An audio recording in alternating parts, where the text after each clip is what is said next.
Japan's new leader Takaichi says she wants to meet North Korea's Kim Jong-un. November 4, 2025.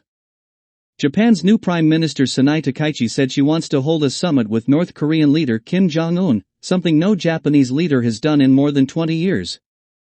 "We have already conveyed to North Korea our desire to hold a summit meeting," Takaichi said Monday at a rally demanding the return of Japanese citizens who were abducted by North Korea decades ago. The issue is one of the unresolved pain points between the two neighbors divided by sea, whose long history of colonization and conflict has doomed previous attempts at bilateral talks. "I want the leaders to face each other directly and achieve concrete results," Takaichi said. "I am determined to break through and resolve the abduction issue during my tenure." Japan says at least 17 of its citizens were snatched by North Korean agents in the late 1970s and 1980s. 5 citizens were returned in 2002. The abductions appear to have been part of North Korea's espionage program, according to a 2014 UN report. Pyongyang disputes the total number taken and says some died in traffic and drowning accidents, as well as suicide, and it considers the matter over. But for the families of Japanese abductees who remain missing, some of whom were just teenagers when they were taken, there has been no closure or relief. They, along with Japan's revolving door of leaders over the years, have continued pressing the issue with little success. Takaichi has met with the abductees' families twice since taking office, including once with U.S. President Donald Trump during his visit to Japan.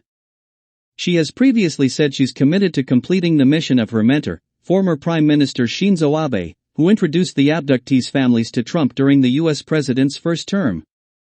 The two countries held an unprecedented summit in 2002, with Japan's then Prime Minister Junichiro Koizumi visiting the North Korean capital Pyongyang to meet Kim Jong-il, the father of now leader Kim Jong-un.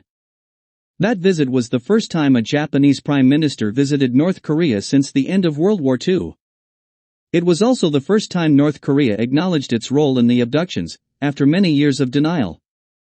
Kim Jong-il offered an apology at the time, saying the agents responsible had been punished, and promised to prevent it happening again, according to Japanese government statements at the time.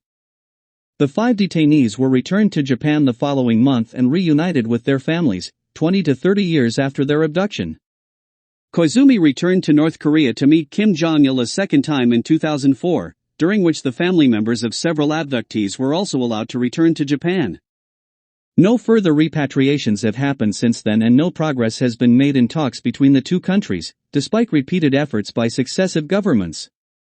Abe, who was assassinated in 2022, had signaled a willingness to meet Kim Jong-un without conditions to improve ties between their countries. Several years later, then leader Fumio Kishida also conveyed his intention to meet the North Korean leader. Each time, a meeting failed to materialize.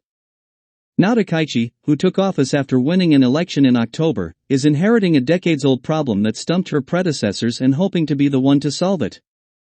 By CNN, story by Jesse Young, Junko Ogura, November 4, 2025.